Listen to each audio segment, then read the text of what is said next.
সোনা মা, সাজানো হয়ে গেছে, খুব সুন্দর লাগছে, কারণ নজর যাতে না লাগে। তাই সোনা মা, এই শাড়িটা জানো তোমার দিদুন আমাকে দিয়েছে, কি সুন্দর বলো শাড়িটা।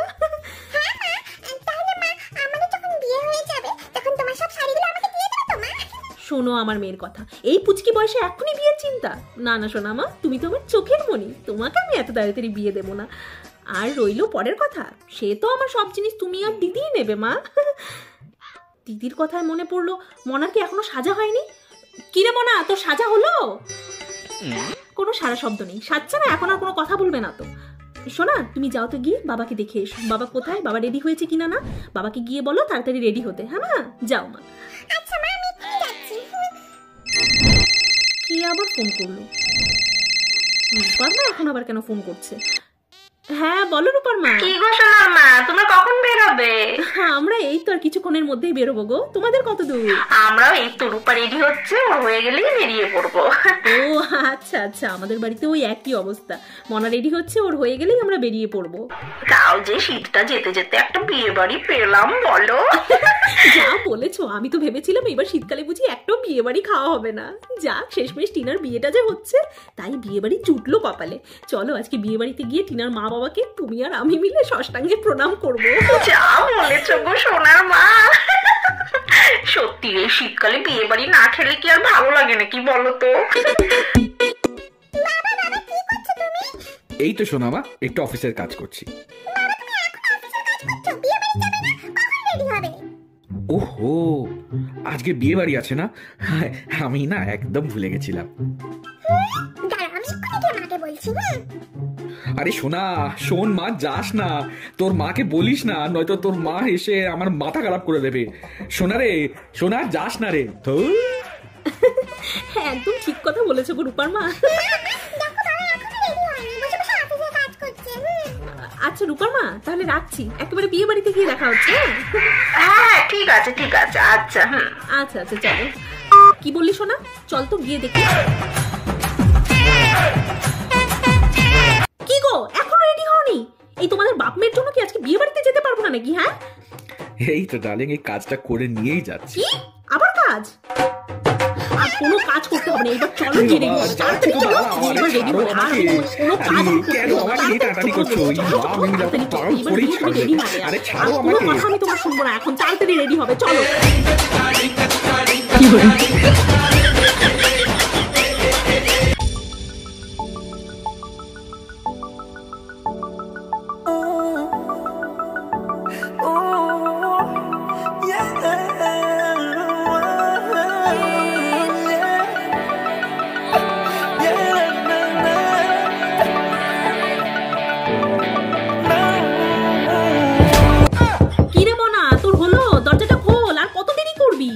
এরপর তো বিয়ে বাড়িতে গিয়ে দেখবো সব খাবার শেষ হয়ে গেছে, শেষে না ডাল ভাত খেয়ে বাড়িতে ফিরতে হবে, বুঝলি?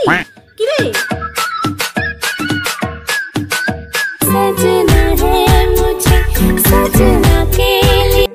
কেমন লাগছে মা আমাকে?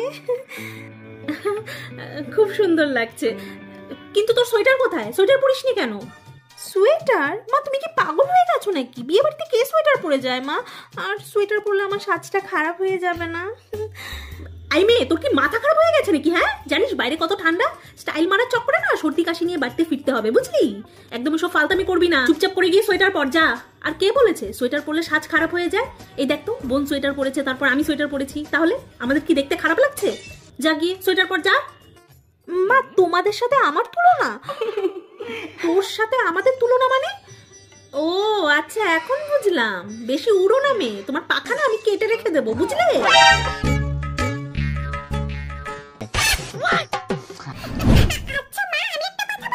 দিদির একটা পরীক্ষা নাও।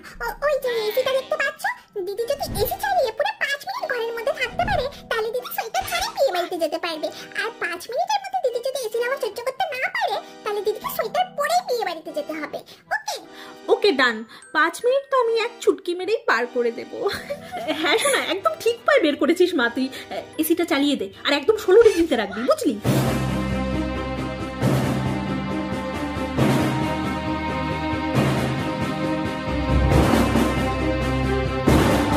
চল এবার আমরা ঘরে থেকে বেরিয়ে যাই, দেখি তুই কত ঠান্ডা সহ্য করতে পারিস। হ্যাঁ মা চলো,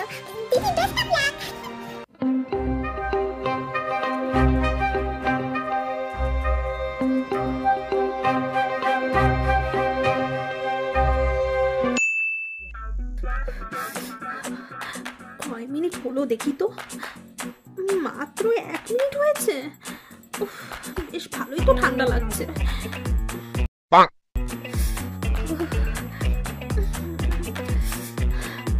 মাত্র 2 মিনিট হয়েছে।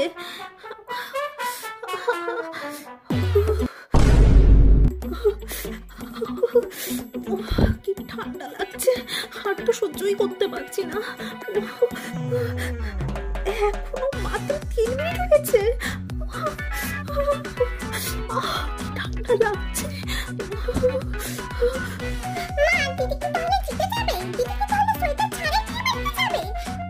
আরে দাঁড়া সোনা দাঁড়া, দেখ না শেষমেশ কি হয়। আর কত মিনিট বাকি আছে দেখো।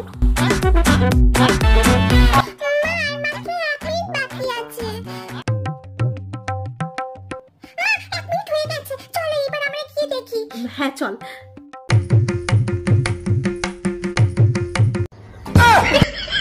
মামা কি রে, কি হলো? মা খুব ঠান্ডা লাগছে, আর পারছি না মা। কেন সব হাওয়া ফুস হয়ে গেল? কেন এত বড় মুখ করে না বলেছিলিস 5 মিনিট এক চুটকিতেই পার করে দেব? এখন কি হলো? যা হয়েছে ভালোই হয়েছে, এখন থাক এরকম ভাবেই পড়ে। এই অবস্থাতে তো আর বিয়ে বাড়িতে যেতে পারবি না, তার থেকে কম্বল গায়ে মুড়িয়ে শুয়ে থাক। আমরা বিয়ে বাড়িতে গিয়ে মজা করে খেয়ে দিয়ে আসি, চল না। যা হয়েছে ভালোই হয়েছে, তুই হারলি। নয়তো ওই অবস্থাতে বিয়ে বাড়িতে গেলে পরে না লোকজনরা আমাকে বলতো যে তোমার মেয়ে তো পাগল হয়ে গেছে, ডাক্তারের কাছে না নিয়ে গিয়ে বিয়ে বাড়িতে কি করতে এসছো। কি করে